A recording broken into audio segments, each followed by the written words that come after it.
you've talked about different examples of people moving, and you've talked about how political parties in Nigeria are bereft of ideologies, yes. and that's what exactly enables the movement. But it would seem that we've never seen this type of mass defection, it would seem.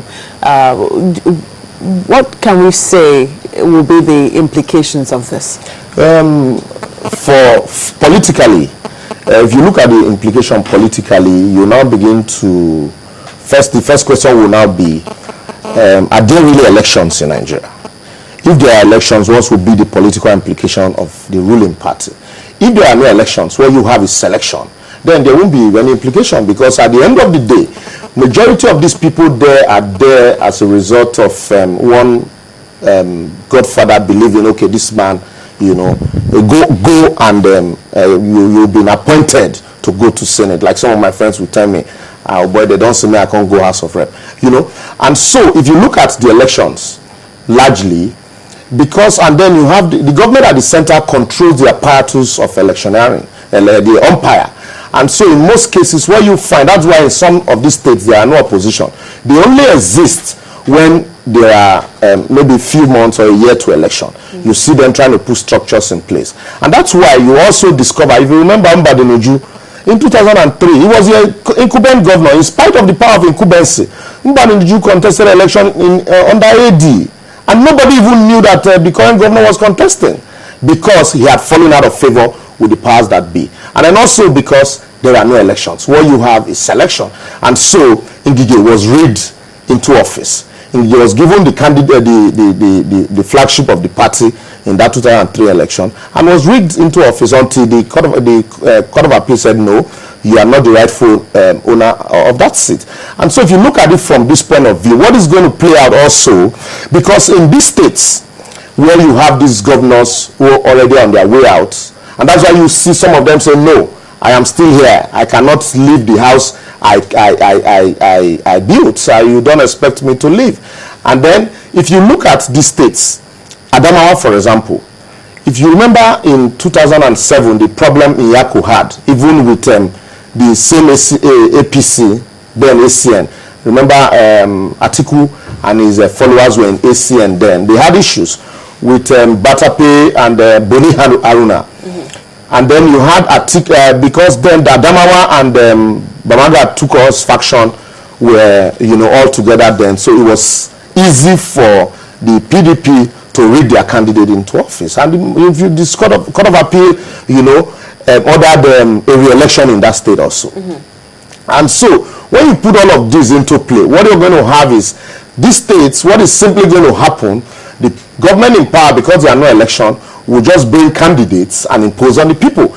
And because our electoral laws are flawed. There are no elections, or, I mean, there is no internal democracy. There's a semblance of election. Let's put the internal democracy aside now. The general elections that we all, you know, see, there's a semblance. What we have is semblance of election, not, you know, election properly so-called. And because our electoral laws are flawed, once INEC conducts election, the presumption is that once results are announced, the presumption is that these elections are perfect. You that is a contestant that is contesting the outcome of the election, you are the one that will not prove that the election is irregular. The elections are not proper. And so that's why people also have been agitating. Let the umpire who conduct this election be the one to prove that they followed all the guidelines.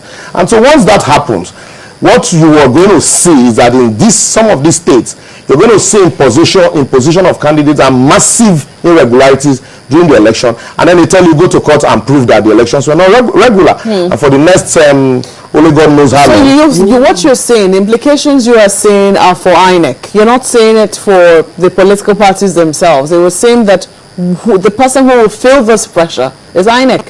He who pays the piper takes the tune. And in this case, the government at the center, there was a time in this country where INEC acted as, you know, an arm of the ruling party, or that Morrissey will. And even with the Anambra election also, people are saying, look, INEC, with the INEC chairman's statement, people are saying, look, it's as if you are acting as, you know, an extension of the ruling party at the center. Mind you, the ruling party at the center was quick to say, look, in spite of the fact that their candidate at the state level was complaining, the party was quick to congratulate the electoral umpire to say, look, well, you've done a good job, because there seems to be, an understanding between the state governor and the president, just the same way you have that understanding in Ogun State. And so we've seen, we're only seeing it play out. And then, mind you, these states. What's the understanding in Ogun State? I'm sorry. Sorry, in those states. I'm a little in the dark. In those states. Oh, well. And so, if you also understand this, all of these states, they have people who are yearning to take over from these governors that are leaving. And so, if you leave to another party now, what's the influence of that party at the center? It's all about the center, because the center is so powerful. So what's the influence of that party at the center?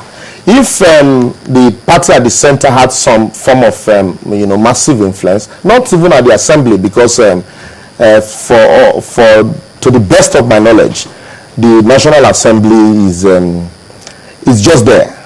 Let me leave it at that, just there. It's not in the opposition, it's not in the party at all, it's just there. So it's neutral. Very, very, very, very neutral. And that's why you find out that before anything transpires at that level, they hold caucus meetings, where alliance and negotiations are made, and then the speaker or the Senate president has, this, in spite of the fact that is so is it first among equals, but the way they operate, you don't see them as equal.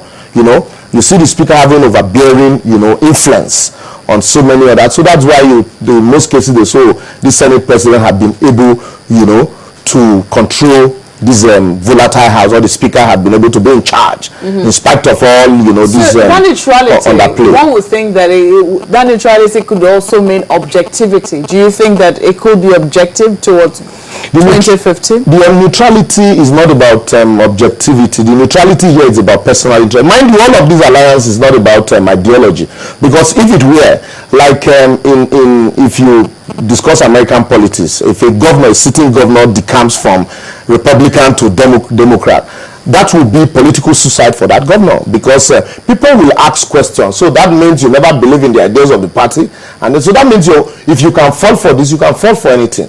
And so, but what you have here, it's about people's personal interest. That is why you find out that even before now, the PDP has been the PDP's opposition. If you remember, in the Senate, Chuba Okadigbo was Evan was impeached by the PDP per Senate. Chuba Okadigbo, it was the same thing. PDP were majority. How about the House? Patricia Ete, it was the integrity group led by Farouk Lawa. They are all members of PDP. How about the crisis Gali Naba had with Obasanjo? It was the same PDP members.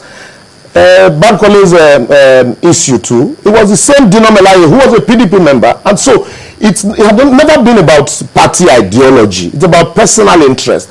And so when you now begin to say, the party, some have defected to APC, and so some are still in PDP, and so we're going to see a robust debate on issues. And no, this is the structure changes, and it's still the same. It's the same. It's just what you have is a man remove